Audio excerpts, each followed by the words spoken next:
Tell me about your experience being in the UK.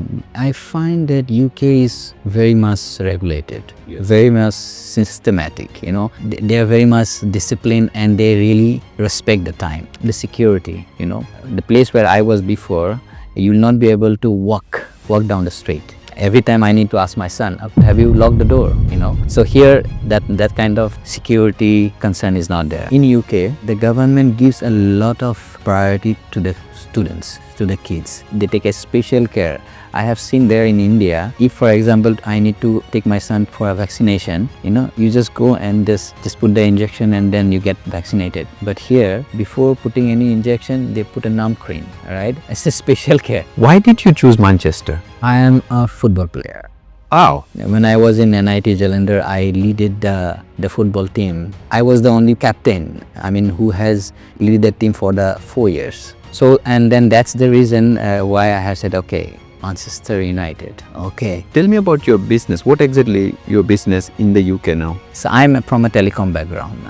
I have got my expertise and I have already established ISP, Internet Service Provider, from the scratch. I have started giving telecom services, data warehousing services, software solution services in UK, in Middle East and in Africa. The competition, the kind of business that I would like to do in India, the competition will be much higher as compared to if I do it in UK.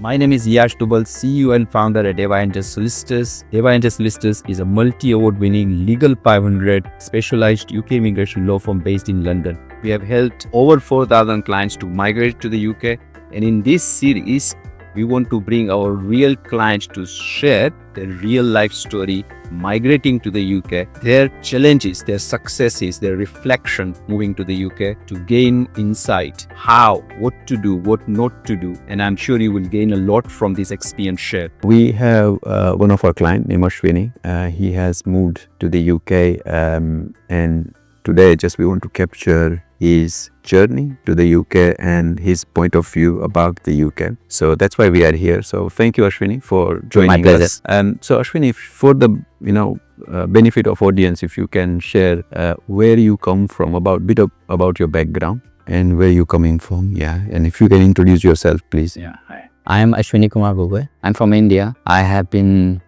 working for a company called Tata Communications. So most of the Indians might be knowing about this company. Yes. So I worked there for almost like 5 years. And then after that, I have worked for a company in Israel. And after that, I moved to Africa. I had started my own business there. It's a telecom operator and internet service company. So it's, and then after that, since I have already established myself well there, so now because that I have to think about the education and the security of my family, of my kids. So I decided to move to UK 1 year ago. As of now, I'm doing well here. For me, I will not be able to work for some another company. So that's the reason I have not gone for a skilled worker visa with some another company. And then I established my own company. And before moving to UK, I was already having some prospects clients. So, and I have also seen there many companies who were targeting African clients and Middle East clients. And then establishing a UK regulated company, it would be a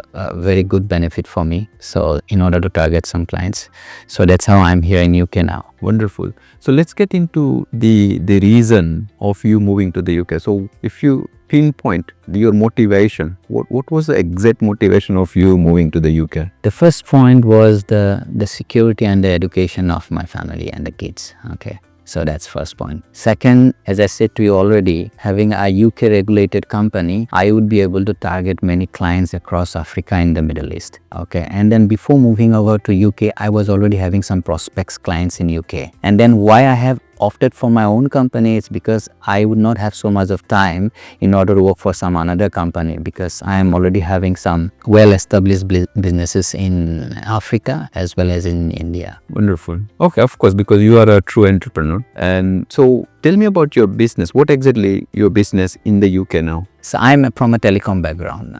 I have got my experience, expertise, and I have already established ISP, Internet Service Provider, from the scratch. So based on that, I have started giving telecom consultancies services, data warehousing services, and then software solution services to the clients in UK, in Middle East, and in Africa.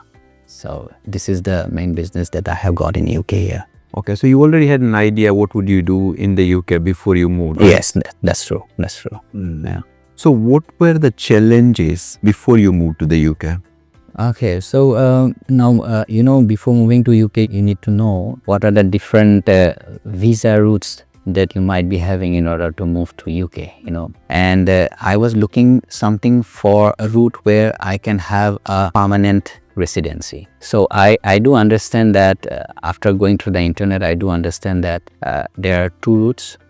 One is the global talent visa and the skilled worker visa. So and I have got in touch with AY&J Solicitors, and then they advised me that maybe the global talent visa will need a lot of documentations, you need an endorsement and all. So that's the reason we have opted for the what we call as self-sponsorship visa, the skilled worker route. I selected the option, and then I was very much confident the way the different kind of reviews that I have seen about AY&J in the internet. So this really motivated me to go ahead with AY&J. I'm sure that they are going to give me a full-fledged, full total responsibilities solution. Good. So your challenges was finding the visa solution before you moved. So that was your one challenge. Any other challenges before you moved to the UK that was bothering you? No, not really, because I would like to have something, a visa which is really good and well established, and then I'm sure that I'm not into some illegal ways of doing any kind of businesses or something like that. So I have already made up my mind before that I have to establish a company here in UK, because I will not be able to work for some another company. Yeah, makes sense, because you are an entrepreneur. You just want to run business, and very interesting. Of course, the self-sponsorship visa route fit very well within your vision, your plan, and here you are. So that's good. So your challenge was only about visa and you found the solution. That's great. Now you are in the UK. I understand you are in the UK now almost a year. right. Tell me about your experience being in the UK. Good or not so good? We want to hear everything so that our audience can be educated about being in the UK, right? What it feels like. I find that UK is very much regulated, very much systematic. If a deadline has been given, so let's say for example, if you need to get an appointment with NHS, and then they say that okay, the appointment will be after 7 days, and then we get that in 7 days. They are very much disciplined and they really respect the time. Yes. So that's something that which I liked about UK. And then regarding the security, the place where I was before, you will not be able to walk down the street. You have to always have with one car, and then inside the car fully locked. Every time I need to ensure that okay, I used to ask my son, okay, have you locked the door? So here that kind of security concern is not there. And with respect to challenges, well, I don't find any kind of challenges, for the moment. Oh, at the moment you don't find any challenges? I don't find any challenges. Like for example, like for the kind of cost of living, the place where I was in before in Congo, in Kinshasa, the cost of living is similar as what as of now here in UK. So? Yes, as of now. Maybe for the people who are coming from India, might be a little bit of challenge. For me, it's okay. From your point of view and from your past experience, what are the cost of living is not huge for you? It's similar. It's similar. Same as Congo, but the big difference is in Congo you had that security issue, where here you have a complete sense of safety and security for yourself. And even I am also sure that the future of my kid here will be quite protected. Yeah, it's a very emotional challenge, right? When it comes to a sense of security for yourself, your family member, your kids, you want them to be safe. And of course you want them to have a better life and education. So I think it does make complete sense to me. Now you are in the UK. What do you think? What would you do next in next 4 years? What's your plan? What are you looking forward to? So as of now, my company is doing well. we have got a couple of clients. Then definitely in the next 2 years, I would like to have my turnover to be increased, almost like, let's say, if not at least 30% increasing the turnover. And then I look forward to get the ILR. If everything goes okay, then I look forward to having the ILR after 4 or 5 years. And then the same thing for my family as well. And then once my family gets the ILR, I really leave it up to my son to take up whether he would like to opt for the British citizenship or not, But for sure, for me, I will maintain I will keep my Indian citizenship. Wonderful. Yeah, but I will. But I have to take the ILR, because in order to reduce my expenses, because on the immigration side, even on the tax side and all, But as of now, I would like to do further some more investments in the real estates in the UK. So that's what my target is, Right. We will talk about investment, but now we are talking about money. So can we talk about your expenses? Because that's what probably the audience wants to know. If they are outside UK, they want to know what is the real day-to-day living expenses in the UK. So if you can share your experience, what are your day-to-day living expenses? Yeah. So let's say if you consider the expenses, monthly expenses, for me, it's coming to around £3,500 a month. Okay, but that's too, it's quite very exorbitant. If you want to control, you can do a lot of control on the expenses. Right? For example, mostly the fixed expenses will be your rent. Rent, yes. So I'm lucky enough, I have got my own apartment. But normally, you can say if you want to stay in UK, it can be around £700 to £1,000 a month for a 1 BHK. That is outside Manchester. You live in Manchester for the benefit of audience, and if you are living in central Manchester, that's a bit expensive. But if you go outside Manchester, you think it's around 700 to £1,000 per month outside Manchester, little bit outside. Yeah. Okay. And then the utility bills you have got, it can be around roughly from £200 to £250 for the utility bills. Then for the food expenses, maybe around 500 to £700 a month. For normal general population, And council tax. And the council tax. So council tax can be between £150 to £200. What's about utility bill? I'm paying around, for utility bill, £150 a month. For the utility bill. That's for the electricity. And then you have for water around £50, £55. Yeah. So that comes to around little less than £2,000. So let's say £800 for rent, 150 for let's say council tax, £50 for utility water bill, £100 for let's say electric, gas, and £500-600 for grocery. It comes around less than £2,000. If you live little outside, around Manchester area, for 1 bedroom, whole kitchen with you have your wife and a child. Yes, right. So 3 of you, little less than £2,000, right?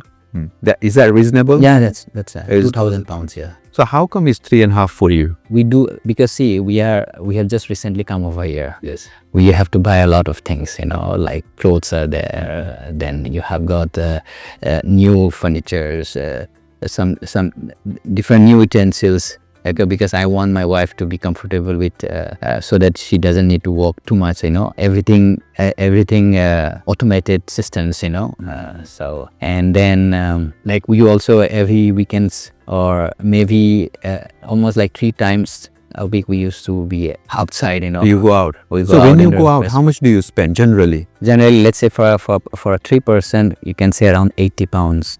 Yeah, £80 with this restaurant bill. And you go 3 times, so that's adds up £1,000 a month easily. What are the other leisure expenses do you have, like going out restaurant? Mostly going out restaurants, and then sometimes we need to also clothes, as I said to you. Yes. Clothes, and You're shopping. And then also my son is very fond of games. A lot of new games, new things come up in the roadblocks or in or other kind of games, and then he asked me to buy, so I'm offering them.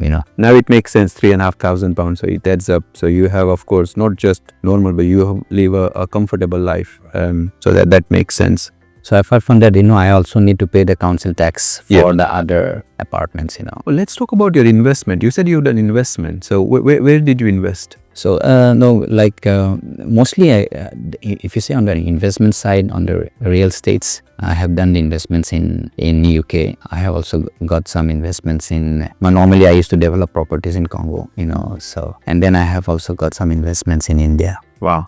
I'm very keen to know about your Charitable course, that app you have built up for Indian people. So, can you talk about that, because that was really inspiring and motivating. Yeah, so the place where I am born, it's really very outskirts, near to Myanmar border, near to Arunachal. So that's it. So I'm from Dibrugarh, and then I have seen the different kinds of struggles that our students used to do. So that's the reason we have come up with a very minimal fee education platform, mostly on the vernacular Assamese language. So Assamese is the local language for Assam, for the state of Assam. So we have made a platform available so that all the students need not to go to to the town or to the city nowadays. Otherwise, by the grace of our Prime Minister, so he has made available internet, electricity everywhere across India. So now the students will be able to use our platform in order to get to know from class 9 to class 12, right? And then at the same time, we are also preparing the students for NEET and JEE entrance exam. So that's what, and then our fees are very minimal. Maybe for very established firms, they might be charging of 70,000, 80,000 rupees a year for having the students enroll himself to the coaching classes,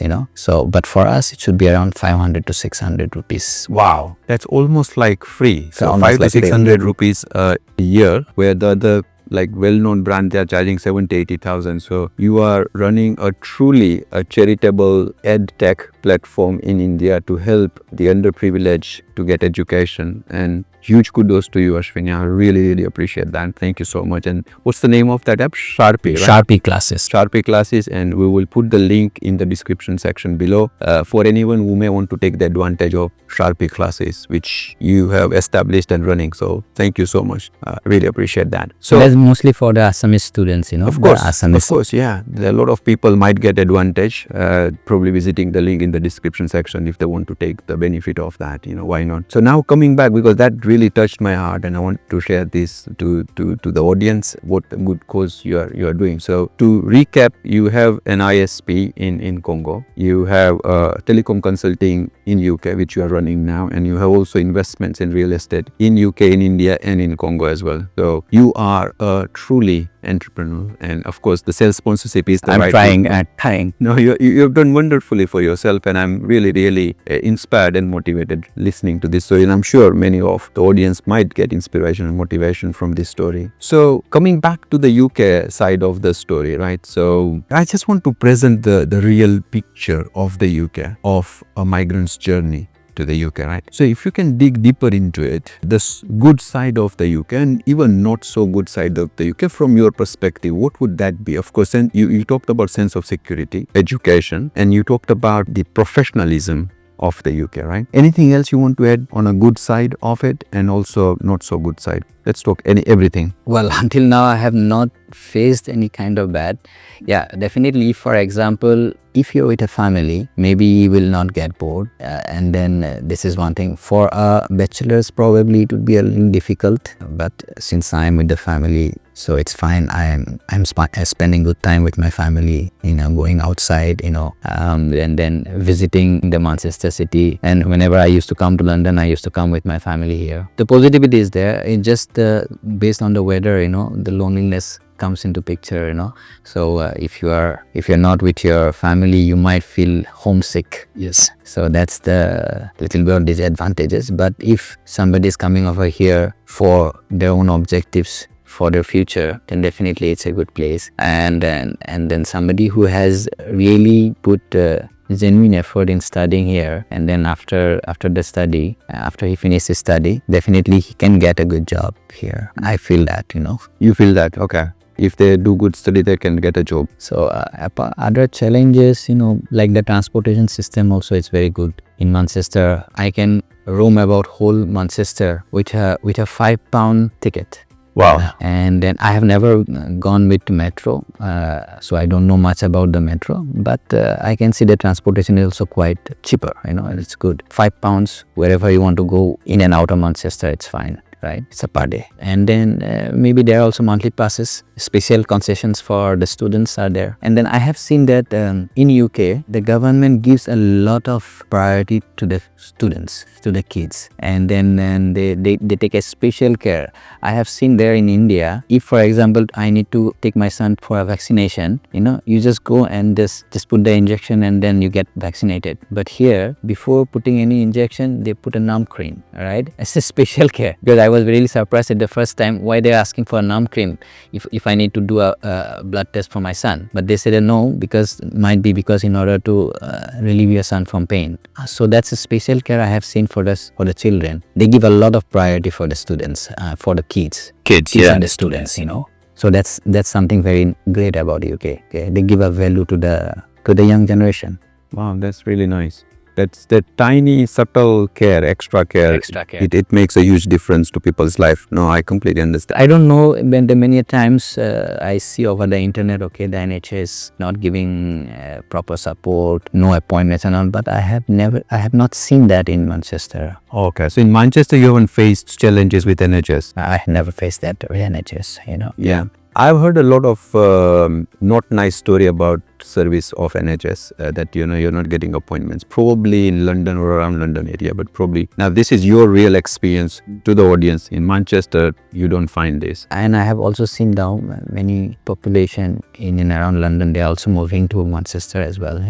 The population is getting, because even the IT companies are getting established in Manchester. Okay, so and Manchester is the second city after London. Yes. Right? And then regarding the cost of living also, it is a little bit cheaper as compared to London. Yes, absolutely. And then population is also not so much overpopulated as of now. So that's maybe one of the reasons why we are getting the NHS appointment without any issues, Why did you choose Manchester? Oh, well, I am a football player.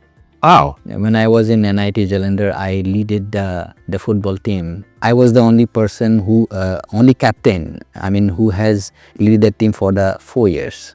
4 years of my life in the college, in the university. And then we have also, when intra-national competition among the IITs and NITs, we used to there. And then in 2004, when the annual summit was there in IIT Kanpur, at that time we secured the second position. Wow. So, and then that's the reason why I have said, okay, Manchester United, okay. It's from Manchester, right? And then you have got the Manchester City as well, right? So I said, okay, let's go there and live in Manchester.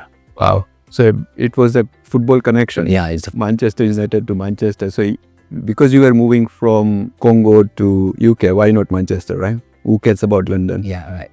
And then also, then another thing that I came to know is that, Manchester is a little bit cheaper as compared to. Okay. That's also one of the point that adds to the decision to go to. Yes. It's more cost effective. You get better value out of your money you are spending. So it does make sense. That's really interesting. I did not know you were like football player as well. Yes. Yeah. You have many talents. Yes, I really played well. I used to play well, but obviously just because of my family background, I could not afford to pursue my football career, So after in 2005, when in the on campus, I got Tata Communications, and then I went for Tata. Apart from that Tata, I was also getting a job in the military engineering services, but I did not opt for it. My mother said no, not to go to military engineering services, go to Tata Communications. So I opt for working for Tata. Wow, you did so well for yourself, and I'm really, really proud of you. Like you worked with Tata for a few years, then you moved. You said you've spent 5 years with Tata, then you moved to Israel, you said? Yeah, so it's like I did not move to Israel. I work for the Israel company, okay. But based in Gurgaon. Based in Gurgaon, so you stayed in Gurgaon, okay. And then, but I used to frequently visit Israel because for some meetings, some important meetings, I had to, for clients, I have to go and there. Then you moved to Congo, and then you established your own ISP there, that's been successful, and then you moved to UK, right? That's a wonderful journey. So if someone wants to move to the UK, whoever is listening, right, what do you think they should watch out for? What are like piece of advice or things they should watch out for, what do you think? Yeah, first of all, I do believe that they need to do their own homework. Yes, of course. Definitely, they also need to surf through the internet, but not get so much biased with the information of the internet. So first of all, you need to do your own homework. You need to see the kind of the cost that you might need to incur. Do the comparison. What is your existing cost? What will be your future cost in UK? And then if you will go to UK, what is the kind of additional earning you might be having? So if it is a benefit, if it is really beneficial for you to go to UK or not. Yes, very true. Yeah, so you have to do all that calculations, and then at the same time you have to also see all the local expenses, right? And your objective for the future, like whether your career, let's say, because I am from the IT background, so I'm sure that if I will continue to be in Africa, might not be that I'll be able to expand more. So for me, it was the best decision to come over here. So everybody has got their own choice, so they need to see what they, if for an IT career, yeah, they can come over here,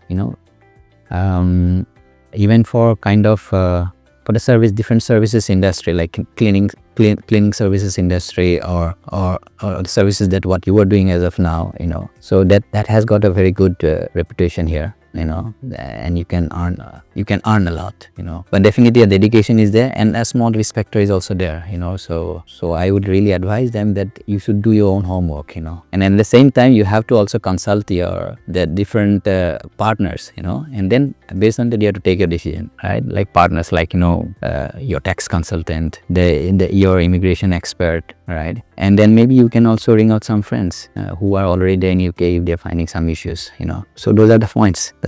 Do your homework, consult partners, professionals, tax consultant, immigration lawyers. Anything else they should look? And of course, affordability. You mentioned really good, very good point is about affordability. Your expenses now, your expenses in the future, and moving to the UK, does it make sense commercially or not? And I think so the audience has to be very clear about their motivation, why they're moving. I think what I've heard from you, and correct me if I'm wrong, your motivation was a sense of safety and education for your child and your family, and the professionalism and the prospect of expanding your business, because you could clearly see you were getting more inquiries, more business, having a UK-based company from all across the globe for your consulting business. So for you, it was very clear, right? Why? And because for you, it was like a very beneficial decision. So that's something audience has to work out themselves. Might be right fit, might not be right fit for them. So that was really, really helpful. Based on your experience, if you look back from now, what would you have done differently moving to the UK in hindsight? Because now you have a benefit of hindsight. What could you have done differently? I could, I could have also moved back to India. Yes, yeah, I could have also moved back to India. But my case is a little bit different as compared to most of the viewers probably. Okay. Because I was living in Kinshasa, Congo. Okay, you have got some sort of security concerns, but not in the part where I am there. But I was very much sure that my kid will not be able to have a very good education or a good bright future in Congo. So the only options will be going back to India or coming to UK. Okay. Now my son was changing the school more frequently. And then he might not be able to adapt himself in the education system of India. So that was the only reason that we have moved to UK. And even he can speak our mother tongue, he can speak, but not as fluently. He's not able to write also, So I can understand that he should be able to learn, read, write, and speak the mother tongue, but he's not as comfortable just because of me. It's my fault, Yeah. Because I had spent most of my time, almost like now since 2012 until now, we are just outside of India. So that's the reason we see that UK was the better option for us. But otherwise, if I was not successful in getting a good visa route which leading to an ILR, in UK, and then I would have moved back to India. Okay. So your core, again, going back to core motivation were your son's education. You thought you would have better education in UK with compared to India because of his language barrier. Otherwise, you would have moved back to India. Yes, I would have. Also, getting adjusted there also would have been difficult for us. And then I always want to expand. The level of expansion that I can do in UK, probably I will not be able to do in India. Why do you think so? You see, let us say I want to target some clients in Africa from India. It will be difficult for me. Yeah, this is one point, and then as of now, and I have also got some few clients already here in UK. So this is the reason that setting up a company in UK was much better for me as compared to in India. Again, it's coming out very solid. Because my existing client portfolio is already there, and some of the clients, their group companies are established in UK. For me, going back to India,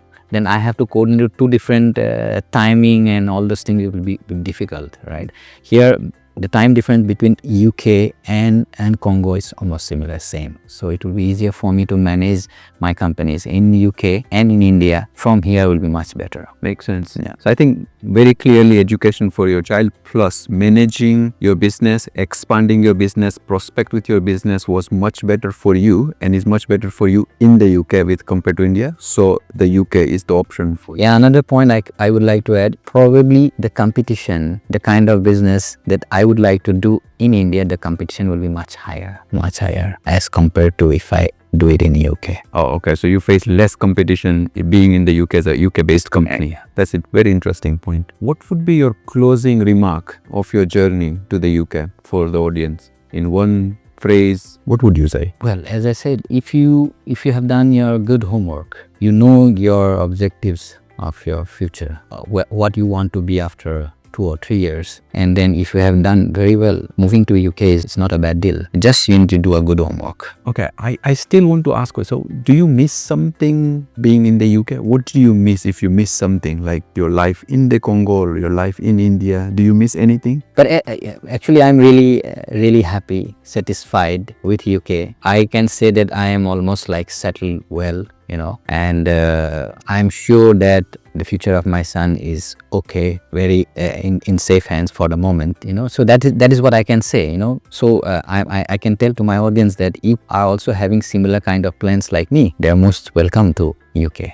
What about hiring help, maid and servant? Did you have in Yeah, Congo? so this is one thing that, that's true. So that's something what I am missing as of now. As of now, normally when I'm in India or in Congo, I have got my own helping staffs. Right? Yes. But here, as of now, I have to do on my own. My wife is helping me. She used to cook, and then after cooking, my responsibility is to wash the dishes. Okay. That's what I do.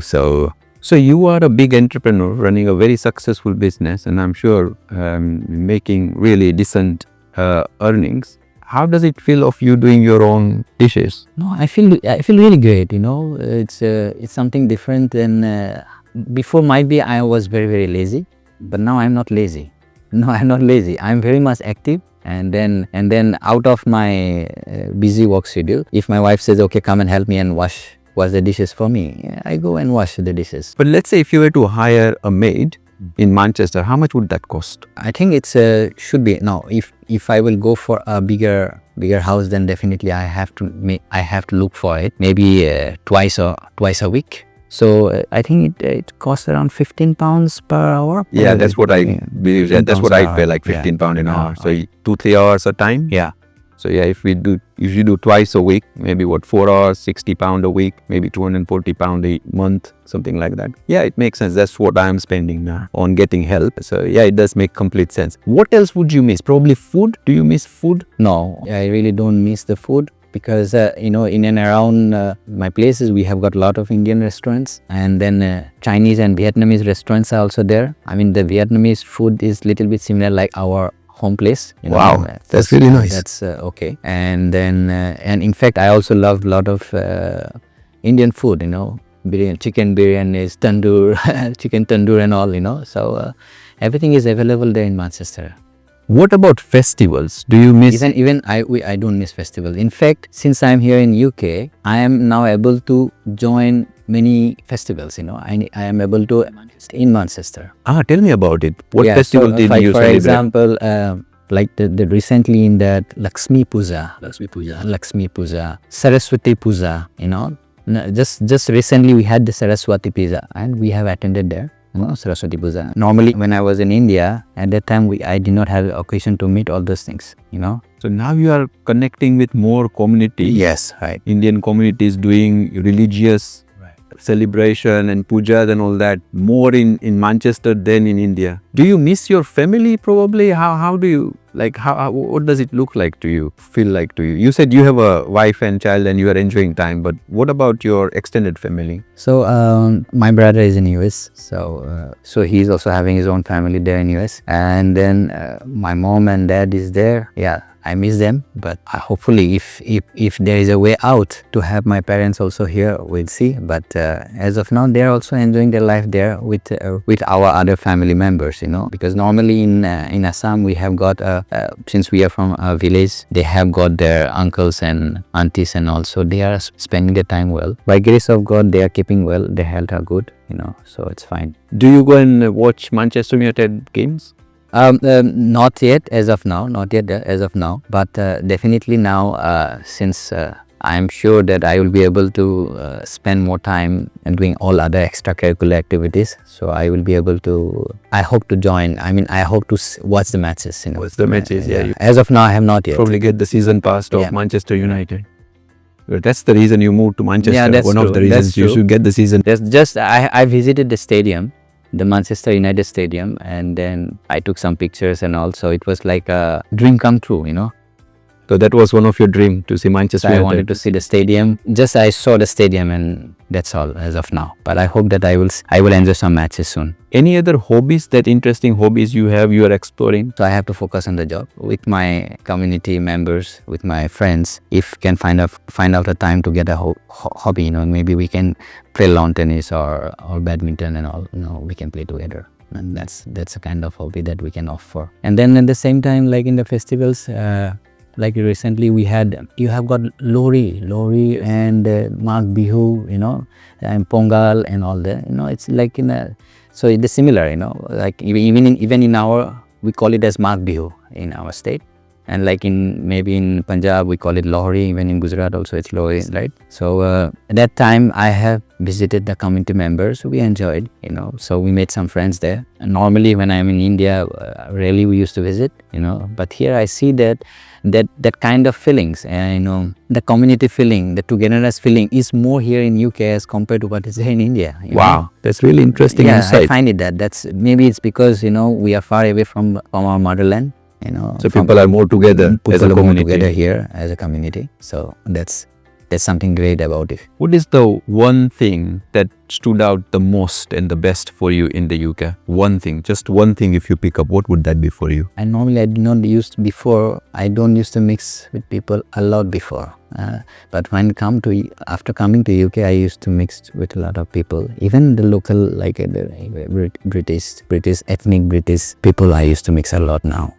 Wow, so meeting people stood out the most for you after moving to the UK. What is the one thing that you do not like about the UK? Just one thing that you do not like about the UK? As of now, I don't see it. Maybe the weather, right? But even if it is a bad weather or it's a little bit of drizzling weather in Manchester, but if you have got all of your clothes and you want to move out, you feel great, Yeah. So it's I cannot say it's a disadvantage. It's actually you have to have that motivation of going out and enjoy the weather of UK, right? It's not that the UK is having a bad weather.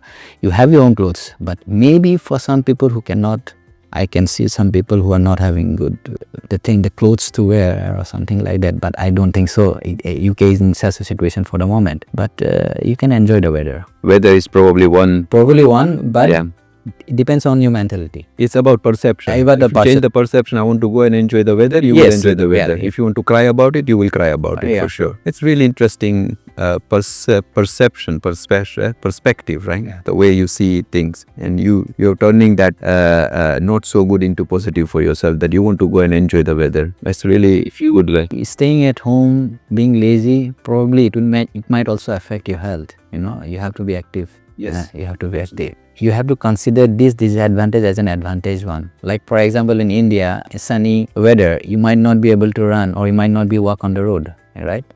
or you might need to have an umbrella on top of your head in order to walk down. But here you don't need, and you will be, if you walk, you will feel great after doing some sort of walking, maybe for 20-30 minutes. If you walk every day, you will feel great, So You moved from India to Congo. What triggered that move in 2012, right? So you moved in 2012. 2012. What was the trigger of moving? Yeah. So I moved in 2012. So before 2012 and end of 2011, I came to Congo for a project, and that company for whom we have done the project, they liked me, and then they hired me there. So I worked for them, and then I led that company for 3 years. I led the company, and after that I left the job, and then I started my own. So it's a job offer that triggered me to come to Congo, and that was the first time when I am allowed to lead a company by myself. Wow.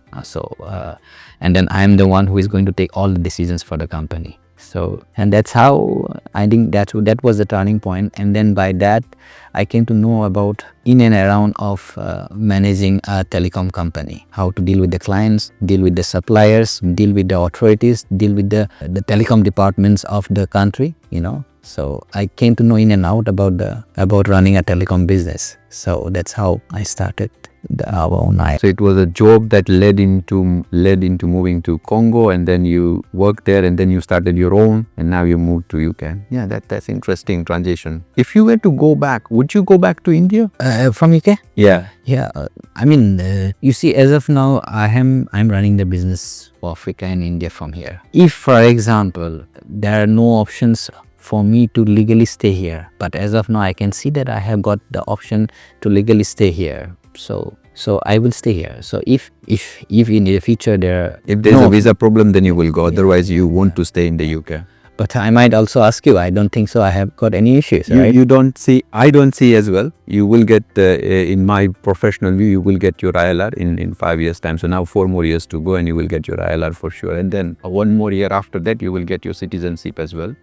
Which I'm not going to. You don't want citizenship, but probably your son will take the citizenship. If he wants. Yeah, and you will stay with your permanent residency, which is ILR, indefinite leave to remain, which is highly likely you will get it. That's the best I can say, and so that you will continue enjoying your UK life. If you want me to ask specific question to our guest, please drop those questions in the comment section, and I'll surely ask those questions to our next guest. But lastly and finally, please do not forget to subscribe to our channel so that we can keep bringing more and more guests for you to get the real insight into their life.